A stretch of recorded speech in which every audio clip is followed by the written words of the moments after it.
Hello everyone, कैसे हो सभी। आई होप आप सभी काफी बढ़िया होंगे। स्वागत है आप सभी का एक बार फिर से आपके अपने YouTube channel MP board education पर। तो आज से हम लोग फिजिक्स के साथ साथ केमिस्ट्री भी स्टार्ट करने जा रहे हैं। आज से फिजिक्स भी स्टार्ट होगी, केमिस्ट्री भी स्टार्ट हो जाएगी। ओके, चलिए तो बात करते हैं केमिस्ट्री की। आज अपना पहला दिन है। ओके, आज अपना पहला दिन है भाई साहब। तो बात करेंगे कुछ बेसिक। ओके, बेसिक में आज क्या क्या बात करेंगे। आज अपन बात करेंगे सिलेबस के रिलेटेड, उसके अलावा ब्लूप्रिंट के रिलेटेड। ओके, एक काम करते हैं, स्टार्ट करते हैं। चलिए, तो व्हाइट पेज ओपन कर लेते हैं। ये रहा व्हाइट पेज।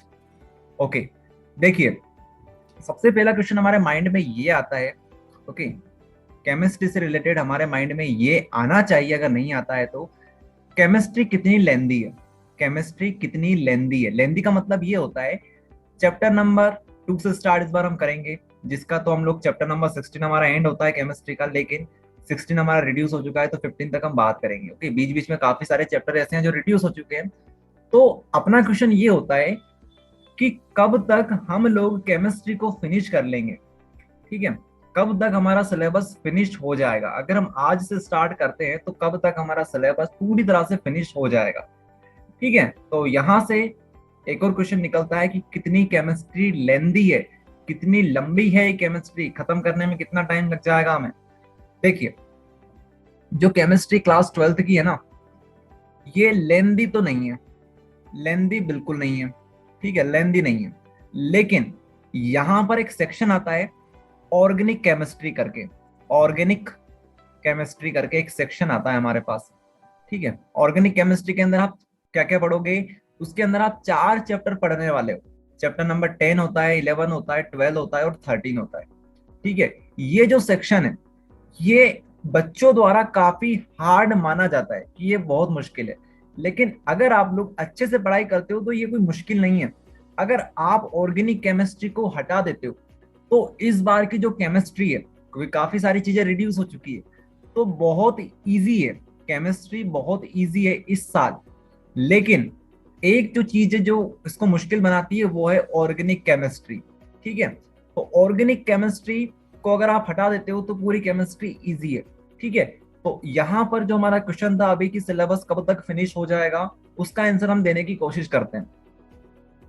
तो अभी हमारे पास जो चल रहा है वो है जुलाई, उसके बाद आएगा अगस्त, उसके बाद आएगा सितंबर, उसके बाद अक्टूबर। ठीक है, तो ये जो 4 महीने रहेंगे, इस 4 महीने में हम लोग पूरी तरह से केमिस्ट्री फिनिश कर लेंगे। केमिस्ट्री हमारी पूरी फिनिश हो जाएगी। ओके, ये हम बात कर रहे हैं सिलेबस की। ये सिलेबस हमारा फिनिश हो जाएगा हमारी तरफ से। ये सिलेबस फिनिश हम आपको अक्टूबर के एंड तक, अक्टूबर के एंड में आपको फिनिश करवा देंगे। नवंबर में, दिसंबर में, ये जो 2 महीने हमारे पास है ये बहुत इंपॉर्टेंट है। ये जो 2 महीने हमारे पास रहेंगे ये बहुत ज्यादा इंपॉर्टेंट है। क्यों आपसे ये बोल रहे हैं, क्योंकि यहाँ पर हम लोग पढ़ाई करेंगे परीक्षा अध्ययन से। परीक्षा अध्ययन से हम लोग स्टार्ट करेंगे पढ़ाई अपनी। परीक्षा बोध से हम पढ़ाई करेंगे स्टार्ट, मतलब रिवीजन रहेगा एक तरह से हमारा। परीक्षा, परीक्षा अध्ययन हो गई, परीक्षा बोध की बात कर लेते हैं। परीक्षा बोध से हम लोग अच्छे अच्छे क्वेश्चन लगाएंगे। उसके बाद हमारे पास जो क्वेश्चन बैंक होती है, मतलब आने वाली है क्वेश्चन बैंक, वहां भी वो भी हम करने वाले हैं। ठीक है, क्वेश्चन बैंक भी हम लोग करेंगे। तो ये सब कुछ रहेगा। कब करेंगे हम लोग? नवंबर और दिसंबर में। ठीक है, ये अपना टाइम टेबल हो गया पूरा भैया, कि जुलाई, अगस्त, सितंबर, अक्टूबर में तो हम लोग केमिस्ट्री को फिनिश करने की कोशिश करेंगे एक बार अच्छे से। ये वन टाइम की हम बात कर रहे हैं। ठीक है, उसके बाद 2 महीने हमारे पास ये करेंगे परीक्षा बोध, परीक्षा अध्ययन, क्वेश्चन बैंक अच्छे से करेंगे। ठीक है, उसके बाद जो लास्ट के 2 महीने हमारे पास रहेंगे, कौन कौन से? अरे भैया, जनवरी और फरवरी। ये जो 2 महीने हमारे पास रहेंगे, इसमें हम लोग क्या करेंगे? इसमें हम लोग करेंगे रिवीजन। किस चीज का रिवीजन करेंगे? रिवीजन इन्हीं चीजों का रिवीजन करेंगे। हमें केमिस्ट्री सिर्फ एक बार थोड़ी ना पढ़नी है, हमें तो कम से कम 3 से 4 बार केमिस्ट्री पढ़नी है, तब जाके अच्छे से याद होगी केमिस्ट्री। एक बार पढ़ने से किसी को याद होती है क्या? नहीं होती है ना। तो हम यहाँ पर करेंगे रिवीजन। तो 2 महीने हमारे जाने वाले हैं रिवीजन में। ओके, 2 महीने हम करेंगे आराम से रिवीजन। आया इतना समझ में सभी को? आपको बता दें, प्रीवियस ईयर के जो क्वेश्चंस होते हैं वो भी हम लोग यहीं पर डिस्कस करते रहेंगे। ठीक है, थोड़े यहां पर करेंगे, थोड़े यहां पर करेंगे। ये जो है ये आपकी प्रैक्टिस के लिए है। प्रीवियस ईयर के क्वेश्चंस बहुत इंपॉर्टेंट होते हैं एमपी बोर्ड में। ठीक है, तो ये हमारे रहेंगे प्रैक्टिस के लिए।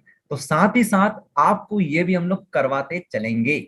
आया समझ में? तो ये रहेगा हमारा पूरा का पूरा शेड्यूल केमिस्ट्री का। ओके, आई होप आप सभी को समझ में आ गया होगा। इस बार हमारा टारगेट है 90 प्लस मिनिमम, मिनिमम 90 प्लस। ठीक है, क्योंकि यार बहुत मेहनत करने वाले हैं। आप तो करोगे ही करोगे, लेकिन साथ में हम भी तो मेहनत करेंगे। और जो अपना रियल टारगेट है वो तो आप सभी जानते होंगे। अगर नहीं जानते हो तो फिर बता दें। इस बार हमें मेरिट लिस्ट में अपना नाम बनाना है, मेरिट लिस्ट में। ठीक है, मेरिट लिस्ट के फायदे नुकसान क्या होते हैं? फायदे होते हैं, नुकसान तो कुछ होता नहीं है। ठीक है, तो जो फायदे होते हैं उसके ऊपर हम अलग से एक वीडियो बना चुके हैं, आप चाहो तो देख सकते हो। ओके, तो ये अपना टारगेट है इस बार कि मेरिट लिस्ट में अपना सिलेक्शन होना चाहिए। ठीक है, मेरिट लिस्ट अपना टारगेट रहेगा। चलिए, काफी बातें हो गई, थोड़ी बात करते हैं, केमिस्ट्री की बात कर लेते हैं। जैसे बात केमिस्ट्री की चल रही थी, लेकिन मेरिट लिस्ट के बारे में थोड़ी सी जानकारी देना जरूरी था कि हमारा टारगेट क्या रहेगा। ओके, चलिए तो स्टार्ट करते हैं भाई साहब केमिस्ट्री को। यहाँ पर लोड नहीं हो रहा है क्या? हो गया लोड। ओके, तो हमारे नोट्स हो चुके हैं भाई साहब लोड, और अपन भी पूरी तरह से हो चुके हैं ओवरलोड। ठीक है, चलिए तो आप सभी लोग स्टार्ट करेंगे हमारे साथ चैप्टर नंबर 2, सॉल्यूशन। ठीक है, सॉल्यूशन हम लोग स्टार्ट करने वाले हैं। सॉल्यूशन चैप्टर नंबर 2 का नाम है। क्या होता है सॉल्यूशन? इससे पहले हम लोग कुछ बेसिक बातें समझ लेते हैं। ठीक है, बेसिक बातें क्या समझे? यहां से कितने नंबर का क्वेश्चन आने वाले हैं, क्या इसकी ब्लूप्रिंट है। ओके, 2023 की हम बात करेंगे। 2023 की जो ब्लूप्रिंट है उसकी हम बात करेंगे। 2023 की मतलब क्या समझे आप लोग? 2023 में जो लोग एग्जाम देने वाले हैं उनकी बात कर रहे हैं, मतलब 2022 2023। ठीक है, इन बैचेस वालों की ब्लूप्रिंट है ये। चलिए, तो यहां से 7 नंबर के क्वेश्चन आने वाले हैं। एक 2 नंबर का क्वेश्चन आएगा, एक 3 नंबर का क्वेश्चन आएगा, और 2 यहां से बनेंगे भाई साहब ऑब्जेक्टिव। ओके, ऑब्जेक्टिव यहां से 2 नंबर के आने वाले हैं। ठीक है, चलिए तो 2 नंबर ये हो गए, 3 नंबर ये हो गए, 5। 5 और 2 कितने होते हैं? अरे 5 और 2 होते हैं 7। तो 7 नंबर हमारे हो गए पूरी तरह से कंप्लीट। ओके, चलिए तो 7 नंबर का चैप्टर है। यहां से न्यूमेरिकल्स भी आते हैं, ध्यान रखिएगा। यहां से भर भर के न्यूमेरिकल्स आते हैं, न्यूमेरिकल्स। ठीक है, तो इस पे भी आपको ध्यान देना है। ठीक है, चलिए तो आगे हम बात करते हैं टॉपिक्स की। कौन कौन से टॉपिक हमें पढ़ना रहेगा? तो सबसे पहले हम लोग बात करेंगे कंसंट्रेशन टर्म्स की, vapour pressure, ideal and non ideal solution, colligative property, azeotropic mixture, positive negative deviation, van't Hoff factor and solubility. ये हमारे कुछ सबसे इंपॉर्टेंट टॉपिक होने वाले हैं, और यही तो आपका पूरा सिलेबस है इस चैप्टर का। ठीक है, चलिए तो यहाँ पर कुछ ऐसे स्टूडेंट होंगे जो इतना नहीं कर पाएंगे, मतलब करना तो आप सभी को चाहिए, लेकिन फिर भी एक माइंड में रहता है यार कि कुछ इंपॉर्टेंट मिल जाए इसमें से तो अच्छा रहेगा। ठीक है, तो थोड़ा सा उन बच्चों को भी बता देते हैं जो इंपॉर्टेंट लेने यहाँ पर आते हैं। देखिए, वैसे इंपॉर्टेंट क्वेश्चन की सीरीज हम लोग अलग से स्टार्ट करेंगे, लेकिन फिर भी आप चाहो तो यहाँ पर देख सकते हो कि किसमें हमें ज्यादा लोड लेना है, किन टॉपिक को हमें ज्यादा अच्छे से पढ़ना है। कंसंट्रेशन टर्म्स ये तो बहुत इंपॉर्टेंट है। वेपर प्रेशर छोटा सा टॉपिक है तो आप इसको कर सकते हो। आइडियल नॉन आइडियल सॉल्यूशन ये भी इंपॉर्टेंट है। ठीक है, आइडियल नॉन आइडियल ये छोटे छोटे टॉपिक्स हैं। ओके, ये सारे छोटे छोटे टॉपिक्स हैं, खासकर ये आइडियल नॉन आइडियल सॉल्यूशन, ये टॉपिक ज्यादा बड़ा नहीं है। ओके, वेपर प्रेशर भी बड़ा नहीं है, कॉन्सेंट्रेशन टर्म थोड़ा सा बड़ा टॉपिक है। ओके, तो ये दोनों इजी है। उसके बाद यहां से हमें देखना क्या रहेगा, solubility and positive negative definition. ये बहुत इंपॉर्टेंट टॉपिक्स हैं, ये बहुत इंपॉर्टेंट टॉपिक्स है। वैसे आप लोग सोच रहे हो कोलिगेटिव प्रॉपर्टी इंपॉर्टेंट क्यों नहीं है? ये भी इंपॉर्टेंट होता है, लेकिन इतना इंपॉर्टेंट नहीं होता है। अगर ये हम कैसे बता पा रहे हैं कि इंपॉर्टेंट है नहीं है? क्योंकि अगर आप 10 साल के पेपर उठाकर देखते हो, ओके, तो वहां पर जो क्वेश्चन सबसे ज्यादा आता है उसको हम लोग इंपॉर्टेंट बोलते हैं, जो क्वेश्चन नहीं आता है उसे हम इंपॉर्टेंट नहीं बोलते हैं। ये फंडा होता है। ओके, तो इस तरह से आप खुद भी बता सकते हो कौन सा टॉपिक इंपॉर्टेंट नहीं है, कौन सा इंपॉर्टेंट है। ठीक है, ये रहता है। चलिए तो आगे बढ़ते हैं, आगे बढ़ते हैं भाई साहब। टॉपिक उठाते हैं हमारा कंसंट्रेशन टर्म्स, और बात करेंगे सॉल्यूशन क्या होता है। सॉल्यूशन चैप्टर का नाम है सॉल्यूशन, तो क्या होता है solution? The solution is the homogeneous mixture of two or more substance which lose their individual properties and cannot be separated by simple method. It is a phase with two or more components. क्या हुआ इसका मतलब? The solution is a homogeneous mixture. एक solution जो होता है वो एक होमोजीनियस मिक्सचर होता है, मतलब सेम सेम क्वांटिटी का एक मिक्सचर होता है। ठीक है, होमोजीनियस मिक्सचर होता है। ऑफ टू और मोर सब्सटेंस, दो सब्सटेंस कैसे होना चाहिए? होमोजीनियस होना चाहिए। विच लूज देयर इंडिविजुअल प्रॉपर्टी, जो अपनी इंडिविजुअल प्रॉपर्टी को लूज कर देते हैं, and can not be separated by simple method, और एक सिंपल मेथड के द्वारा इन्हें सेपरेट नहीं किया जा सकता है। अब इससे तो हम ज्यादा कुछ समझे नहीं, एक सिंपल सी आपको बात बताते हैं, ध्यान से सुनिएगा। ठीक है, ध्यान से सुनिएगा आप लोग सभी। सॉल्यूशन क्या होता है? सॉल्यूशन का मतलब हम क्या समझते हैं? एक पानी लिया हमने, मान लीजिए हमारे पास एक कंटेनर है, इसमें हमने क्या भर दिया? पानी भर लिया। ये हमारे पास पानी है। अब इस पानी में अगर आप लोग नमक डाल देते हो, क्या डाल देते हो? नमक डाल देते हो, नमक। तो पानी हमारे पास है, ये क्या है? हमारे पास पानी है। पानी में हमने क्या डाल दिया? नमक डाल दिया। तो ये क्या बन जाएगा? नमक वाला पानी बन जाएगा, और इसी को हम क्या बोलेंगे? सॉल्यूशन बन चुका है। नमक और पानी का सॉल्यूशन बन चुका है। तो यही बात होती है, नमक और पानी इन दोनों का जो मिक्सचर होगा वही हमारा सॉल्यूशन कहलाने वाला है। और अब नमक को आप निकाल सकते हो क्या? अगर आपसे बोले कि सिंपल मेथड से आप इसको डिस्टिंग्विश करके बताइए, सेपरेट करके बताइए, तो कर दोगे क्या? नहीं कर पाओगे। पानी में घुल गया नमक, ठीक है, अब नमक को भूल जाओ। ठीक है, सिंपल मेथड से ये डिस्टिंग्विश नहीं हो सकता है। अब भाई साहब इसके दो फेज होते हैं।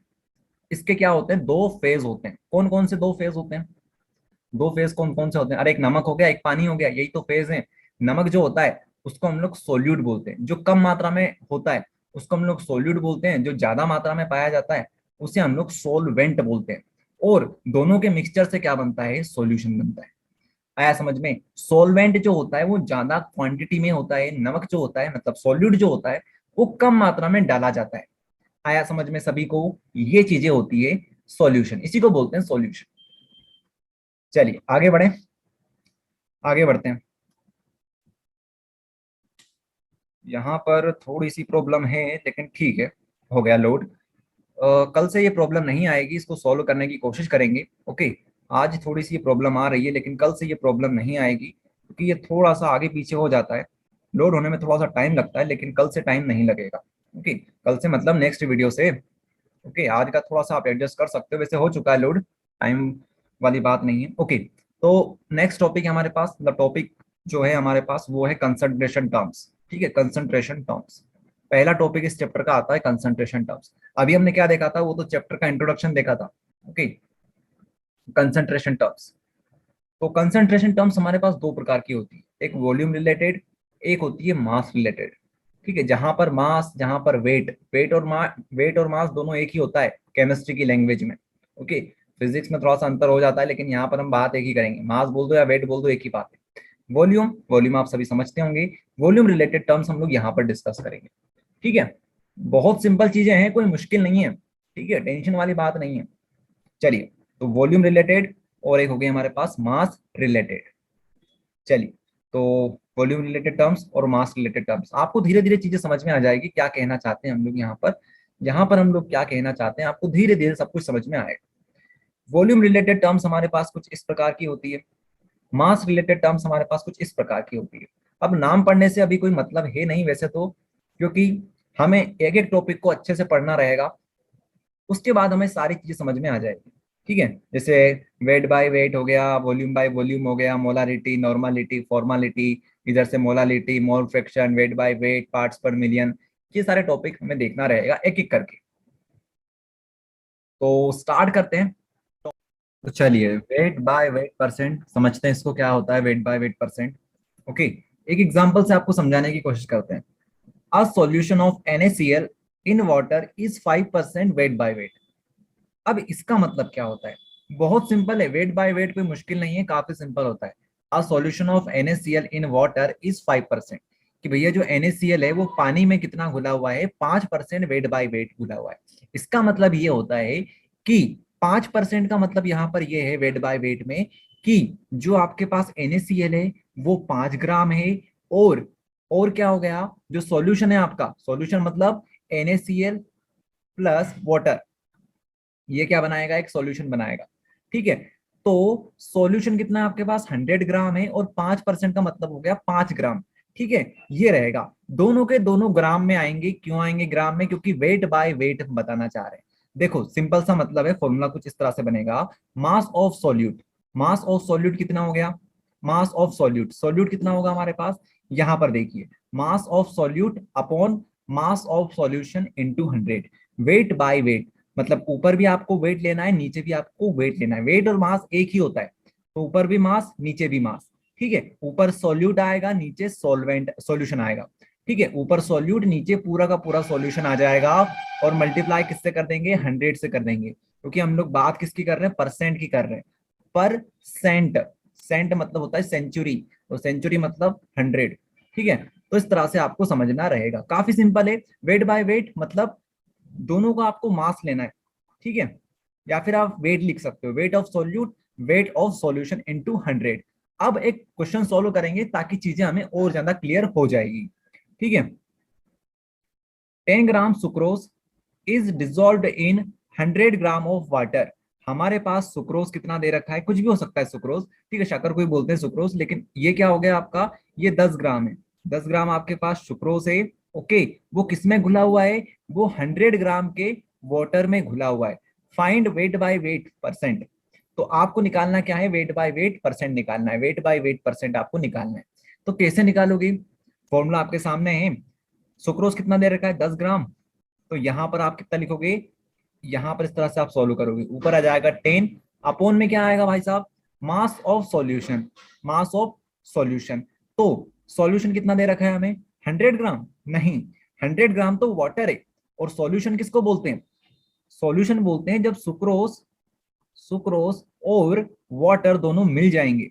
ठीक है, दोनों मिलके बनाते हैं सॉल्यूशन। ओके, तो ध्यान रखिएगा, इस क्वेश्चन में यही थोड़ा सा समझने वाली चीज है। तो कितना हो जाएगा, ये हो जाएगा 10 प्लस 100, इसका मतलब 110, तो 110 आपको यहां पर लिखना है। आया समझ में, इसको मल्टीप्लाई किससे करेंगे हम लोग, 100 से करेंगे। इसको आप लोग सॉल्व कीजिएगा, जो आंसर आएगा वही आपका वेट बाय वेट परसेंट यहाँ पर हो जाएगा। जैसे यहाँ पर ये जीरो से ये जीरो कैंसिल हो जाएगा, 11 का डिवाइड 10 में कीजिएगा आप लोग, तो ये 9% के करीब आएगा कुछ। ओके, इसको करके आप लोग देख सकते हो। तो सिंपल सी बात है, आपको समझ में आ गया होगा। अगर आपको सॉल्यूशन इसका चाहिए तो यहाँ पर आप लोग देख सकते हो। ठीक है, यहाँ पर पूरा हमने सॉल्व इसको कर रखा है, ये देखिए। ठीक है, ये देखिए, सॉल्यूट आपका 10 ग्राम, सॉल्यूशन आपका हो जाएगा 110 ग्राम हो जाएगा। ओके, तो इसको अगर आप आगे सॉल्व करोगे तो ये आपका बैठेगा 9.09% के करीब। ठीक है, तो इस तरह से आप इसको सॉल्व कर सकते हो। आया समझ में, बहुत अच्छा टॉपिक है ये, और बहुत सिंपल है। ठीक है, चलिए आगे हम बात करते हैं वॉल्यूम बाय वॉल्यूम परसेंट। अगर वेट बाय वेट आपको समझ में आ गया तो वॉल्यूम बाय वॉल्यूम भी आपको समझ में आ जाएगा। देखिए किस तरह से समझेंगे इसको, फिर से एक एग्जांपल लेते हैं। एक HCl का सॉल्यूशन है हमारे पास, HCl एक्वस सॉल्यूशन इज 7%। तो इसका मतलब क्या होता है, इसका मतलब ये हुआ वेट बाय, यहाँ पर आपको दे रखा है वॉल्यूम बाय वॉल्यूम।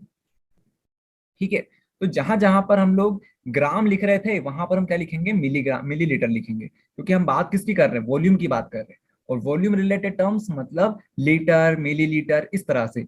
और वेट रिलेटेड टर्म मतलब ग्राम, किलोग्राम, इस तरह से। आया समझ में, तो क्या बोलेंगे हम लोग, इसका मतलब क्या होता है, ए HCl एक्वस सॉल्यूशन इज 7%। ठीक है, तो इसका मतलब ये हुआ कि यहाँ पर 7 मिलीलीटर, 7 मिलीलीटर का हमारे पास HCl का सॉल्यूशन है। ठीक है, 7 ml HCl है, किसमें घुला हुआ है, वो 100 ml के सॉल्यूशन में घुला हुआ है। इसका मतलब ये होता है। तो फॉर्मूला बनाना काफी आसान है, आप सभी लोग समझ गए थे। तो इसको आप लोग किस तरह से बनाओगे, वॉल्यूम ऑफ सॉल्यूट लिखोगे ऊपर, नीचे लिखोगे सॉल्यूशन, यहां पर आपको वॉल्यूम याद रखना है। ओके, और 100 से मल्टीप्लाई कर दोगे।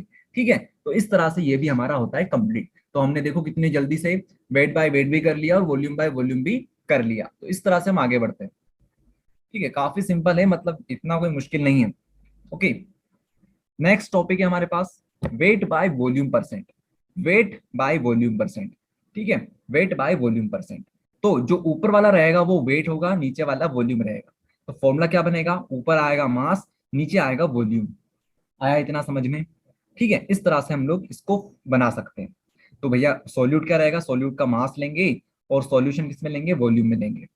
ओके, तो अगर आपको इसको अच्छे से समझना है, फील करना है इसको, तो a sugar solution is 3%, weight by volume. तो इसका मतलब है 3 ग्राम, क्योंकि आपको वेट लेना है। वेट हो गया 3 ग्राम शक्कर का। उसके बाद किसमें प्रेजेंट है वो? 100 ml के सॉल्यूशन में वो प्रेजेंट है। 100 ml के सॉल्यूशन में वो प्रेजेंट है। आया समझ में? तो ये वॉल्यूम हो गया और ये आपका वेट हो गया। चलिए, तो फॉर्मूला बनाना काफी इजी है। देखो, जो दे रखा है ना उसके हिसाब से आपको फॉर्मूला बनाना है। ऊपर सॉल्यूट लिखेंगे, नीचे पूरा का पूरा सॉल्यूशन हम लोग लिख देंगे। चलिए, क्वेश्चन प्रैक्टिस करते हैं। A sugar solution is 10% weight by weight, find weight by volume percent if density of a solution is 1.2 gram per millilitre. अगर ये क्वेश्चन हमें सॉल्व करना है तो थोड़ा सा हमको दिमाग लगाना पड़ेगा यहां पर। ओके, चलिए, तो हमें क्या क्या दे रखा है, काम करते हैं। इसको यहाँ पर आपको दिखाई देते हैं पूरा सॉल्यूशन। ठीक है, समझाएंगे इसको किस तरह से हमें समझना रहेगा, क्या क्या चीजें हमें दे रखी है, किस तरह से हमें इसको टैकल करना है। तो a sugar solution is 10% weight by weight. तो हमें अभी क्या क्या दे रखा है ये देखिए। हमें शुगर बता रखी है कि शुगर जो है वो 10% है वेट बाय वेट। मतलब शुगर कितनी होगी यहाँ पर? 10 ग्राम शुगर होगी हमारे पास। ठीक है, 10 ग्राम शुगर होगी, और 10 ग्राम तो हमारे पास शक्कर होगी भैया। उसके बाद सॉल्यूशन की बात करते हैं। सॉल्यूशन कितना होगा? सॉल्यूशन कितना होगा भैया? सॉल्यूशन हमारे पास होगा 100 ग्राम। ठीक है, ये आपकी हो गई शुगर, शक्कर हो गई आपकी शुगर, यहाँ पर लिख लेते हैं 10 ग्राम, और सॉल्यूशन हो गया 100 ग्राम का। ठीक है, तो ये वेट बाय वेट से हम इतना समझ गए। Find weight by volume percent. Weight by volume percent, weight by volume percent. तो हमें क्या लेना है? Mass of solute. ठीक है, ऊपर वेट लेना है, नीचे वॉल्यूम लेना है। ये यहाँ पर वॉल्यूम लिखा हुआ है। ओके, यहाँ पर क्या लिखा हुआ है? ये वॉल्यूम लिखा हुआ, वॉल्यूम ऑफ सॉल्यूशन इंटू 100। ये हमारा फॉर्मूला होता है। यही तो हमने फॉर्मूला देखा था वेट बाय वॉल्यूम का। तो हमें ये निकालना है। तो हमें क्या क्या चीजें जरूरत है इसमें? तो मास ऑफ सॉल्यूट चाहिए, हमारे पास है। मास ऑफ सॉल्यूट 10 ग्राम, यही तो है। नीचे चाहिए वॉल्यूम ऑफ सॉल्यूशन, सॉल्यूशन का हमें वॉल्यूम चाहिए। तो क्या हमारे पास वॉल्यूम है सॉल्यूशन का? नहीं है यार, क्योंकि हमारे पास क्या है?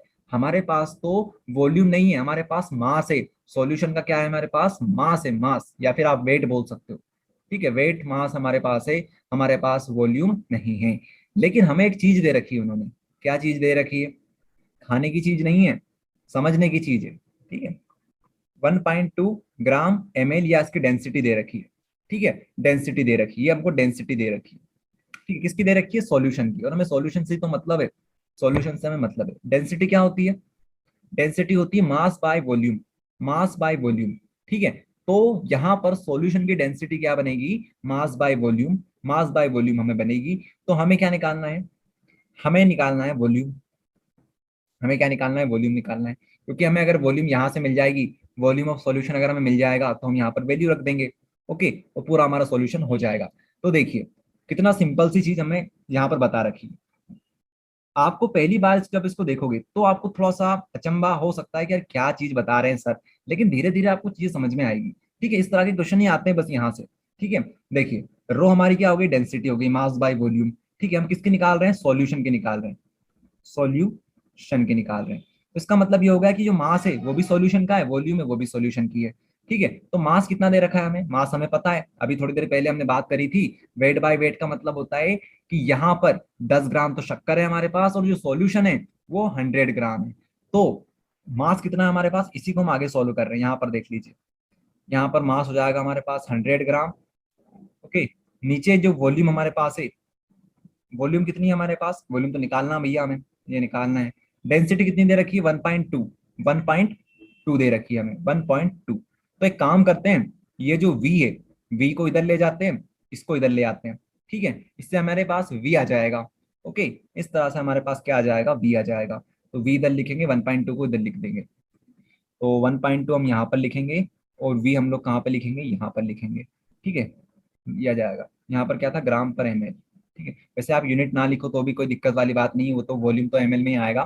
तो इसको आप लोग सॉल्व कीजिए। ठीक है, तो ये हमारे पास वॉल्यूम आ गई। आप चाहो तो इसको सोल्व कर सकते हो, लेकिन इसी तरह की वैल्यू हम लोग यहाँ पर लिख देते हैं। अब आपको चीजें समझ में आ गई होगी। तो हमने वॉल्यूम निकाल ली भैया।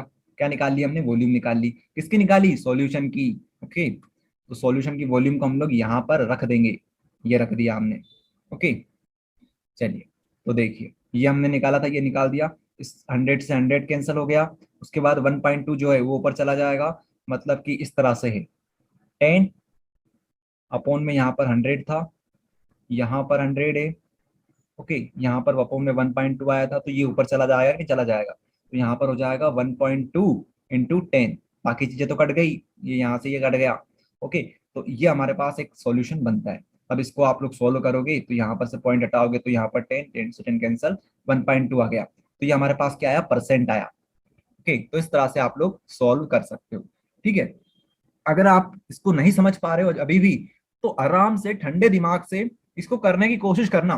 ठीक है, आपको दिक्कत कहाँ पे आएगी, दिक्कत आपको यहाँ पे थोड़ी सी आ सकती है अगर पहली बार आप इसको देख रहे हो। अगर क्लास 11th में आपने पढ़ाई बिल्कुल नहीं करी है तो यहाँ पर छोटी सी दिक्कत आ सकती है।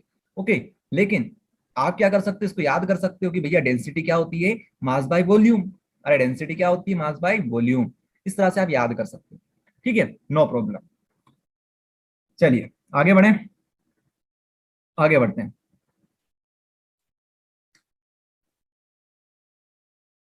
आगे बढ़ते हैं भैया। जो नेक्स्ट टॉपिक है हमारे पास, वो है हमारे पास mole fraction. Mole fraction, mole fraction. Okay, next topic है हमारे पास मोल फ्रैक्शन। क्या होता है मोल फ्रैक्शन, इसको समझते हैं। The mole fraction is the ratio, is the ratio, ratio of number of moles of one component to the total number of moles of solution. Okay, ये एक रेशो है। Ratio क्या होते हैं, 1:2, 2:3, इस तरह से रेशो होते हैं ना। तो मोल फ्रैक्शन क्या है, एक रेशो है। ये डेफिनेशन आपको याद रखनी पड़ेगी, इसलिए आपको समझा रहे हैं। रेशो समझ गए आप लोग क्या होता है, 1:2, 2:3, मतलब 1/2, 3/2, इस तरह से जो रेशोस होते हैं, ये भी एक रेशो है। किस चीज का रेशो है ये रेशो है वन कंपोनेंट का। वन कंपोनेंट अपॉन में आ जाएगा टोटल कंपोनेंट। ये तो कोई डेफिनेशन हुई नहीं, लेकिन आपको समझाते हैं ना, one component upon total component. अब जो वन कंपोनेंट है उसके आपको नंबर ऑफ मोल्स लेना है, और number of moles of one component and total moles, या फिर आप बोल सकते हो number of moles of total components, सभी के मोल्स लेना है। इसको थोड़ा अच्छे से समझते हैं क्योंकि बहुत इंपॉर्टेंट चीज है ये, क्योंकि आगे जो चीजें हम लोग डील करेंगे ना उसमें बहुत काम आएगी। इसको अच्छे से समझाते हैं आपको। मोल फ्रैक्शन क्या होता है, मोल फ्रैक्शन जो होता है it is denoted by zeta. ये जो एक्स दिख रहा है ना आपको, ये एक्स यहाँ पर, कलर चेंज कर लेते हैं इसका, ब्लैक कर लेते हैं। ये जो एक्स दिख रहा है आपको, ये एक्स नहीं है, ये जीटा है। जीटा मतलब मोल फ्रैक्शन, इसको डिनोट करते हैं जीटा से। तो अगर आपको एक मान लीजिए हमारे पास क्या है, let we have two component, हमारे पास दो कंपोनेंट है। ठीक है, दो हमारे पास कंपोनेंट है। एक कंपोनेंट है ए, एक कंपोनेंट है हमारे पास बी। ये दो हमारे पास कंपोनेंट है। अरे इस तरह से समझ लो, एक नमक है हमारे पास, एक नमक है और एक हमारे पास पानी है। दो कंपोनेंट हमारे पास बन गए, एक नमक बन गया, एक पानी बन गया। ओके, तो अगर आपको किसी एक का मोल फ्रैक्शन निकालना है, मोल फ्रैक्शन किसी एक का एक टाइम पर निकलता है, जैसे एक का निकालना है आपको मोल फ्रैक्शन, तो आप क्या लिखोगे, अगर हमें एक का मोल फ्रैक्शन निकालना है, मतलब जीटा निकालना है, जीटा से डिनोट करते हैं। तो जीटा निकालने के लिए आपको क्या चाहिए, आपको इसके नंबर ऑफ मोल्स चाहिए, ए के नंबर ऑफ मोल्स चाहिए। मान लीजिए सॉल्यूशन के अंदर ए के मोल्स कितने पड़े हुए हैं, ए के मोल्स 40 पड़े हुए हैं। कितने पड़े हुए हैं, 40 मोल्स इसके पड़े हुए हैं सॉल्यूशन के अंदर। और बी के जो मोल्स हैं, बी के कितने मोल्स पड़े हुए हैं, बी के भी मान लेते हैं, चलो इसके 20 मान लेते हैं, 20 इसके मोल्स पड़े हुए हैं। ठीक है, तो 40 मोल्स इसके सॉल्यूशन के अंदर पड़े हुए हैं, इसके 20 मोल्स पड़े हुए हैं। तो आप ए का मोल फ्रैक्शन कैसे निकाल सकते हो, फ्रैक्शन कैसे निकाल सकते हो, तो आप क्या बोलोगे कि हमें किसका निकालना है, ए का निकालना है, तो ए का लिखेंगे नंबर ऑफ मोल्स, कितने नंबर ऑफ मोल्स है यहाँ पर, 40 है। उसके बाद अपॉन में क्या लिखेंगे, टोटल मोल्स, इस सॉल्यूशन के अंदर टोटल मोल्स कितने हैं, तो 40 और 20 को सम कर दो, कितना आ जाएगा, ये आ जाएगा 60। तो ये बन गया आपका mole fraction of A, zeta A ये बन जाएगा। इस तरह से आपको निकालना होता है mole fraction. Okay, zeta A क्या होता है, number of moles of A upon में टोटल मोल्स, मतलब number of moles of A plus number of moles of B. इस तरह से आपको समझना रहेगा। ओके, तो नंबर ऑफ मोल्स कुछ इस तरह से लिखा जाता है, जैसे number of moles of A plus number of moles of B, इस तरह से। ठीक है, ये हो जाएगा। तो यहाँ पर नीचे दे रखा है आपको हमने, यहाँ पर देखिए इस तरह से इसको डिनोट करते हैं। जीटा ए का निकालने तो n A plus n A upon में n A plus n B. Okay, अगर आपको बी का निकालना होता तो क्या करते, मान लीजिए आपको यहाँ पर ए की जगह पर बी का निकालना है, तो कुछ नहीं करना है आपको, कुछ भी नहीं करना है, बस यहाँ पर छोटा सा चेंज करना रहेगा। यहाँ पर ए की जगह पर बी लिख दो, ए की जगह पर बी लिख दो, पूरा सेम टू सेम बन गया। ओके, इस तरह से आप निकाल सकते हो। एक न्यूमेरिकल करते हैं हम लोग, एक क्वेश्चन करते हैं हम लोग, उसके बाद हमें चीजें समझ में आएगी। और मोल फ्रैक्शन से रिलेटेड आपको और ज्यादा चीजें समझनी है तो आपको एक न्यूमेरिकल छोटा सा करना रहेगा। ठीक है, चलो करते हैं भाई साहब, न्यूमेरिकल करते हैं। ओके, न्यूमेरिकल करते हैं। तो न्यूमेरिकल है आपके पास कुछ इस तरह से, 40 ग्राम ऑफ NaOH, 40 ग्राम आपके पास NaOH है, 54 ग्राम आपके पास पानी है, ठीक है, वाटर है आपके पास। फाइंड NaOH का मोल फ्रैक्शन और वाटर का मोल फ्रैक्शन। तो कैसे निकालोगे आप लोग मोल fraction of water and mole fraction of NaOH, कैसे निकालोगे? चलो निकालते हैं। तो हमें निकालना है सबसे पहले NaOH का। NaOH का क्या होता है फॉर्मूला? फॉर्मूला में क्या बोलता है भाई साहब? फॉर्मूला में बोलता है, यहाँ पर आपको बता देते हैं। जैसे NaOH का अगर आपको निकालना है तो आप क्या करोगे, नम Na के आप क्या लगाओगे, नंबर ऑफ मोल्स निकालोगे, Na के नंबर ऑफ मोल्स निकालोगे, अपॉन में लिखोगे कि या फिर आपको टोटल मोल्स निकालने, मतलब कि NaOH के मोल्स भी निकालने हैं, साथ में आपको पानी के मोल्स भी निकालने हैं। ठीक है, तो क्या हमें मोल्स दे रखे हैं क्या? कहीं पर आपको मोल्स दिखाई दे रहे हैं? मोल्स नहीं दिखाई दे रहे हैं आपको, सिर्फ मास दिखाई दे रहा है इनका। ये जो मास दे रखा है इनका, ये मास दिखाई दे रहा है आपको। तो कैसे निकालें मोल्स, कैसे निकालें? तो क्लास 11th में एक फॉर्मूला होता है। ओके, जिन लोगों ने क्लास 11th में नहीं पढ़ा है तो कोई बात नहीं है, हमें तो सही आपके लिए। देखो, अपन लोग ऐसे पढ़ेंगे, जिन लोगों ने क्लास 11th में बिल्कुल पढ़ाई नहीं करी है उनको भी पूरी केमिस्ट्री समझ में आएगी। ओके, तो टेंशन वाली बिल्कुल बात नहीं है। और जो भी डाउट हो ना, कमेंट में आप लोग लिख दिया करो, क्योंकि हम कमेंट पढ़ते रहते हैं आपकी। चलिए, तो देखिए, mole fraction, number of moles हमें निकालना है। नंबर ऑफ मोल्स हमें निकालना है, किसके निकालना है? सबसे पहले हमें NaOH के निकालना है। वैसे निकालना दोनों के है, लेकिन एक एक करके निकालते हैं। NaOH का निकालना है। तो देखिए, हमें हमारा जो फॉर्मूला बनता है वो बनता है मास गिवन अपन मोलिकुलर मास। मास गिवन, याद रखिएगा आप लोग, मास गिवन अपॉन में आता है मोलिकुलर मोलिकुलर मास। ये किसका फॉर्मूला होता है? ये नंबर ऑफ मोल्स का फॉर्मूला होता है। किसी भी मोल्स को अगर आपको निकालना है किसी का भी, तो इस तरह से आप निकालते हो। तो सबसे पहले मास गिवन, कितना मास दे रखा है हमें? 40 ग्राम दे रखा है NaOH का, तो ऊपर लिख देंगे 40। अब हमें निकालना है मोलिकुलर मास। तो बताइए मोलिकुलर मास कितना दे रखा है हमें? मोलिकुलर मास, तो मोलिकुलर मास हमें कभी दिया हुआ नहीं होता है, हमें निकालना होता है मोलिकुलर मास। तो मोलिकुलर मास निकालने का तरीका यही है, मोलर मास को प्लस करते जाओ। तो NaOH जो होता है वो किस किस से बना हुआ है? Na मतलब सोडियम से, ऑक्सीजन से और हाइड्रोजन से। ठीक है, तो जो Na होता है उसका मोलर मास कितना होता है? 23 होता है। पीरियोडिक टेबल में देखना आप लोग। ठीक है, हाइड्रोजन पहले नंबर पे आता है तो इसका मोलर मास कितना बनेगा? 1 बनेगा। ठीक है, और क्या है हमारे पास? नीचे क्या है हमारे पास? ऑक्सीजन है, तो ऑक्सीजन का कितना होता है? 16 होता है। ठीक है, तो NaOH, तो Na 23, ऑक्सीजन का 16, हाइड्रोजन का 1, कितना हो जाएगा आपके पास? 40। तो मोलर मास कितना आया आपके पास? 40 आया NaOH का, तो यहाँ पर 40 लिख देंगे। तो कितना आया हमारे पास? नंबर ऑफ मोल्स कितने आए हमारे पास? 1 आ गए। आया समझ में? तो इस तरह से आप निकाल सकते हो। तो हमारे पास molar mass, molecular mass, sorry, number of moles कितने बनेंगे? 1 बनेंगे। किसके बनेंगे? NaOH के। बात करते हैं पानी की। पानी के कितने बनेंगे भाई साहब? तो पानी जो है उसका मास कितना दे रखा है? मास गिवन अपन मोलिकुलर मास होता है, तो मास कितना दे रखा है? 54 ग्राम आपको मास दे रखा है, तो ये लिखा हमने 54। उसके बाद मोलिकुलर मास आपको निकालना है। पानी का निकालना का, पानी का निकालते हैं चलो। H2O होता है पानी, तो H+H+O। H कितना होता है भाई साहब? 1 होता है। मोलिकुलर मास इसका भी 1 बनेगा, मोलर मास।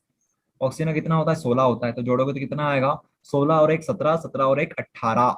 ओके, तो 18 इसका मोलर मास, मोलिकुलर मास पूरे वाटर का आ जाएगा। तो बस काट दो इसको, कितना आया? 3 आया यहाँ पर। तो ये हमारे पास क्या आ गए? नंबर ऑफ मोल्स आ गए। ठीक है, तो अभी तक हमने ये नहीं निकाला है, ये इसकी तो हम तैयारी कर रहे हैं निकालने की।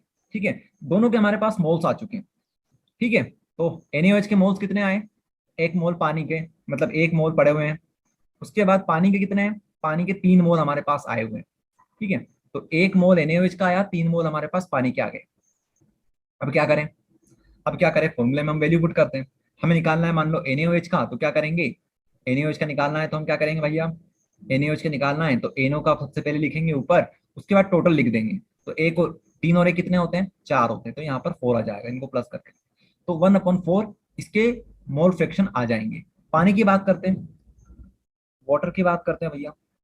वाटर का क्या बनेगा, वाटर का क्या बनेगा भैया, तो वाटर के स्टार्टिंग में वाटर का लिखेंगे, तो वाटर कितने हमारे पास 3 है, ठीक है, तो ऊपर 3 लिखेंगे नंबर ऑफ मोल्स।